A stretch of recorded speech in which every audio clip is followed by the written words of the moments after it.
Hello hi friends, welcome to our channel. ఈ రోజు అయితే ప్రభాస్ నటించిన రాజాసాబ్ సినిమా అయితే విడుదల ఉంది. రాజాసాబ్ సినిమా చూడడానికి అయితే వచ్చేసాము. మరి సినిమా ఎలా ఉంది ఏంటన్నది షో కంప్లీట్ అయిన తర్వాత చెప్తాం. ప్రస్తుతానికి థియేటర్ లోపలికి వెళ్ళబోతున్నాం. వెళ్దాం పదండి.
ఫ్రెండ్స్, మొత్తానికైతే రాజాసాబ్ మూవీ షో అయితే కంప్లీట్ అయిపోయిందని చెప్పవచ్చు.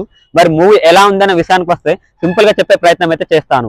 రాజాసాబులో అయితే ప్రభాస్ అయితే పాత సినిమాలను గుర్తు చేశారని చెప్పవచ్చు. ఆ విధంగా అయితే ఈ సినిమాలో నటించారు. తన లుక్స్ పరంగా కానీ డాన్స్ చేసిన విధానం కానీ హైలైట్ గా ఉందని చెప్పవచ్చు. ఎందుకంటే అప్పట్లో ఉన్నటువంటి డార్లింగ్, మిస్టర్ పర్ఫెక్ట్ సినిమాలను గుర్తు చేస్తాయి. ఎందుకంటే డైరెక్టర్ మారుతి అయితే ఈ సినిమాలో ప్రభాస్ ని ఆ విధంగా చూపించేశారు.